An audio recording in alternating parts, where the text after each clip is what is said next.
예, 오늘 하나님이 주신 말씀은 순종과 감사입니다.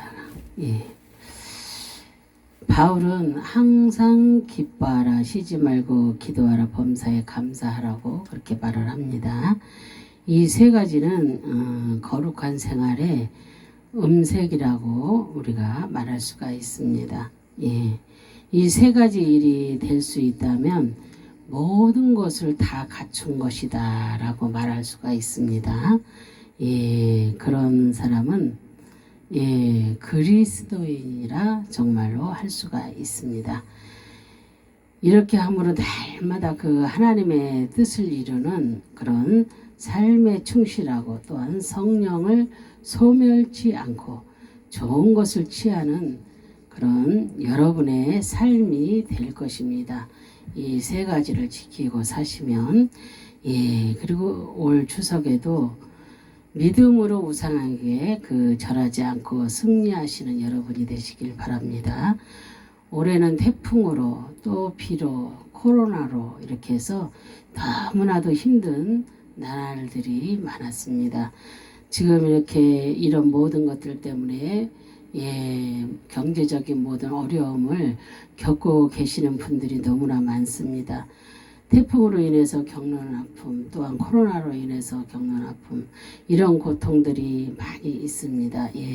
나라에서는 이렇게 이분들을 도와준다고 하지만 그것만으로는 어림도 없잖아요. 그래서 이들이 정말로 이런 힘든 모든 고난의 역경을 이겨나갈 수 있도록 우리가 믿음이 있는 우리가 먼저 저들을 향해서 정말로 우리가 축복의 기도를 해줘야 될 줄 믿습니다. 그리고 먼저 우리가 회개를 하면서 기도하시면 하나님께서 정말로 그 하나님의 마음을 우리가 움직일 수 있는 것은 회개입니다. 그래서 그런 회개를 하고서 이렇게 그들의 축복을 빌어줄 때 하나님께서 비로소 저들의 삶을 윤택하게 할 수도 있는 것입니다.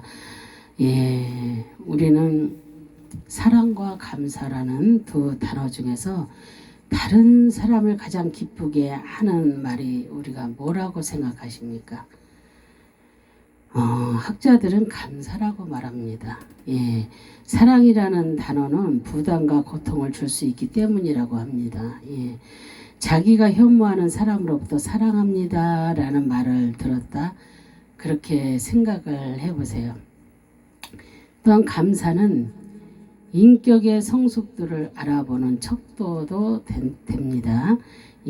감사하는 그 신앙생활은 건강한 영적 생활을 확인해주는 그런 자가진단 점검표입니다. 우리가 올려드리는 단어 중에 하나님을 가장 기쁘게 하는 단어는 감사입니다. 그렇다면 우리가 감사를 왜 해야 하는지 우리가 말씀을 통해서 알아보겠습니다. 육체의 질병, 삶의 여러 가지 문제들이 있지만 오늘 하나님께서 감사를 먼저 회복하라고 여러 성경 말씀들 가운데 공통적으로 주시고 계시는 것을 우리가 말씀을 보면 다 알 수가 있습니다. 참담한 현실 속에서 하나님은 오늘 감사를 회복하시기를 원하고 계십니다. 그 이유가 무엇이겠습니까? 우리가 이렇게 태풍으로 인해서 모든 것이 부서지고 비로 인해서 정말로 모든 것이 물에 차고 또 코로나로 인해서 많은 이들이 아프고 또 사업하는 분들이 사업도 못하고 여러 가지 경제적인 어려움, 고통 막 이런 것이 있는데 어떻게 우리가 감사할 수 있겠습니까? 그죠? 정말로 이렇게 감사할 수 없는 조건 속에 살면서 우리가 감사할 때에 우리가 모든 것이 회복되어진다는 것을 우리가 알아야 됩니다. 그런데 저도 마찬가지지만 그 중에 한 사람이지만 어려움이 닥쳐오면 미리 감사하기보단 불평이 먼저 나오잖아요. 그죠? 그렇습니다. 감사는 하나님의 뜻입니다. 그래서 이 세상은 하나님의 섭리대로 움직여 갑니다. 지금 우리나라에 많은 나라에 뭐 여러 가지 질병들 뭐 또한 이렇게 뭐 태풍, 비, 뭐 여러 가지 자연적인 현상들 막 이런 것들 때문에 고통받고 있고 이런 것들도 다 그리고 각각 나라마다 다 대통령을 세워주시고 거기에 많은 이들을 위정자들을 세워주고 이런 모든 일들도 다 하나님이 하시는 것입니다. 그래서 우리는 하나님의 섭리가 무엇인지 하나님의 뜻이 무엇인지 먼저 그것을 우리가 깨닫고 감사할 수 있을 때에 하나님께서는 많은 것을 움직입니다. 많은 것을 회복시켜 주십니다. 그것을 보시고 우리가 정말로 감사가 얼마나 중요한지 감사가 내 인생에 있어서 얼마나 위대한지를 알아야 될 줄로 믿습니다. 하나님은 우리를 하나님의 뜻을 이루기 위해서 그런 뜻을 이루기 하나님의 뜻을 이루기 위해서 우리를 파트너로 삼으셨습니다. 그래서 우리의 삶도 하나님의 뜻 가운데 이렇게 살아갈 때에 형통할 수가 있는 것입니다. 하나님의 뜻은 구원이고 생명입니다. 하나님의 뜻대로 순종할 때 거기에 구원이 있고 거기에 생명이 있고 또한 감사가 있습니다. 하나님은 내 뜻대로 움직이시는 분이 아니십니다. 하나님의 뜻과 계획대로 움직여 삽니다. 하나님의 뜻대로 그 계획대로 우리가 하나님의 뜻과 하나님의 계획 안에 우리가 있습니다. 그래서 그 뜻대로 우리가 움직여서 사는 것입니다. 그래서 하나님은 처음과 나중을 아시며 우리의 현실을 다 알고 계십니다. 그래서 머리털까지도 세신바되고 날마다 눈동자 같이 우리를 지키신다고 했잖아요. 그죠? 그래서 하나님의 뜻대로 사는 자에게 그 삶의 형통함이 있습니다. 그래서 공산주의를 따라갈 때에 두 가지가 없어진다고 합니다. 하나는 삶의 풍요로움이 없어지고 또 하나는 언어 속에 감사라는 단어가 없어진다고 합니다. 공산주의는 감사해야 할 때 감사라는 단어를 쓰는 일이 없답니다. 그 대신 많이 쓰는 단어가 투쟁입니다.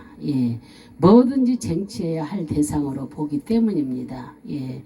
그래서 우리는 절대로 공산주의를 따라가면 안 되겠습니다. 그리고 하나님의 말씀은 진리입니다.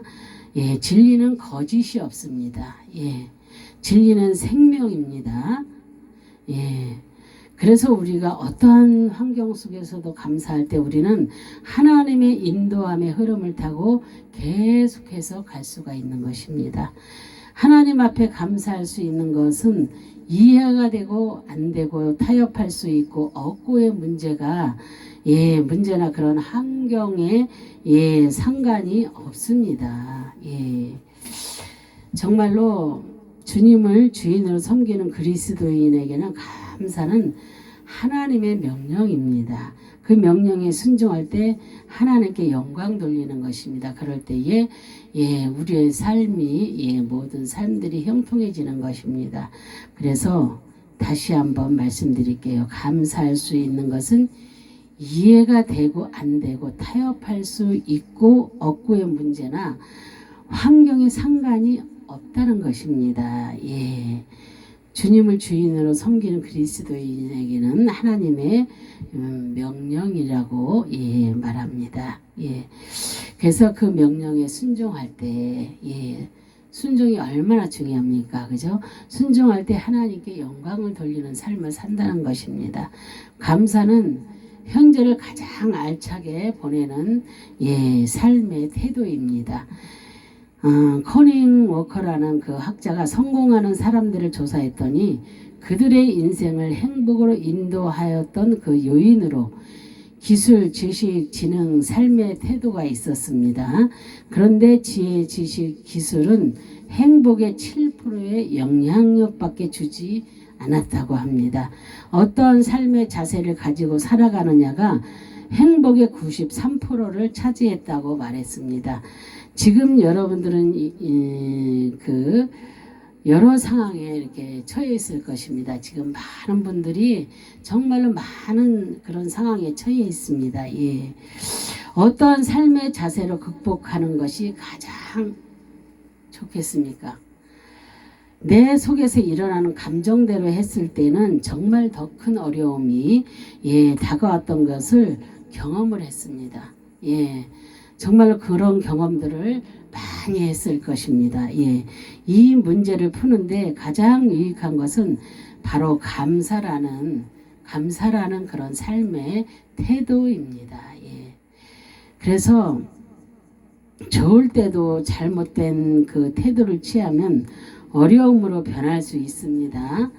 어려움 속에서도 어떤 태도를 취하느냐가 미래를 좌우합니다. 정말로 우리가 막 불안하고 막 그냥 초조하고 막 이럴 때도 주님 앞에 감사하고 자꾸 그러다 보면 우리가 평안해지잖아요. 이런 것들이 내가 주 안에, 주님이 내 안에 들어오셔서 내가 주 안에 있을 때 이런 평안함을 얻고 늘 감사함을 얻을 수가 있습니다. 그래서 내가 누구와 함께 하느냐가 너무나 중요합니다. 내가 누구 안에 있느냐도 너무나 중요합니다. 그래서 내가 주 안에 있을 때 이런 기쁨과 행복과 평안을 누릴 수가 있게 되는 것입니다. 그래서 현재의 어려움 가운데서도 감사하는 태도는 내 삶을 열어갈 수 있는 그런 중요한 요소가 됩니다. 이스라엘 백성 중 어려운 가운데 있을 때 불평하고 불만을 품었던 자들은 다 광야에서 다 죽었습니다. 그러자 그 가운데서도 감사하는 태도를 취했던 사람들은 광야에서 살아남고 하나님의 약속 가운데 거하게 되었음을 말씀 가운데 우리가 볼 수가 있습니다. 이 시간 여러분이 드릴 수 있는 감사를 정말로 회복하는 그런 시간들이 되시길 바랍니다. 그리고 그 감사를 영원히 내 마음속에 간직하고 영원히 감사할 수 없음에도 늘 감사하며 사시기를 바랍니다. 속에 숨겨 놓으신 하나님의 비밀을 깨달아서 정말로 고난 중에서도 고난 때문에 하나님을 만날 수 있음을 우리가 감사해야 됩니다. 우리가 고난이 없으면요 감사가 없어요. 하나님을 만날 수가 없습니다.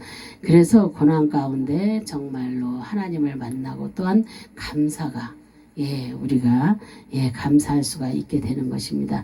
먼 훗날 영혼의 생명 가운데 들어갈 때에 정말로 우리가 어디에 갑니까? 우리의 고향이 어디입니까? 우리는 충청도, 경상도, 전라도 뭐 이렇게 서울이고 경기도고 다 이제 우리가 태어난 고향은 있습니다. 그러나 우리의 고향은 저 하늘 저 천국이라는 것을 잊지 마세요. 정말로 우리가 먼 훗날 그 영원한 생명 가운데 들어갈 때 이 고통 속에서 주님을 만날 수 있었음을 영원한 생명의 눈을 뜰 수 있었음에 우리가 하나님께 감사와 찬양을 드릴 수 있을 것입니다. 그때에 그래서 내 인생에 짊어져야 할 짐들이 축복의 통로였다는 것을 깨닫게 되시기를 바랍니다. 아멘. 또한 감사의 태도를 가지고 살아가며 내 인생을 인도하신 그런 주님 앞에 우리의 더 귀중한 것들을 온전히 드릴 수 있게 되시기를 주님의 이름으로 축원합니다. 감사합니다.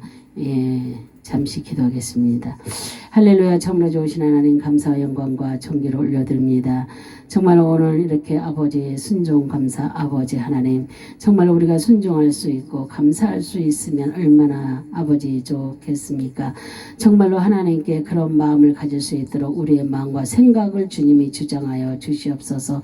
올 추석도 주님의 은혜 가운데 정말로 우상에게 절하지 아니하고 정말로 부모님을 찾을 때에 더욱더 감사한 마음으로 찾을 수 있는 모든 이들이 될 수 있도록 하나님 도와주시기를 간절히 바라고 소망합니다.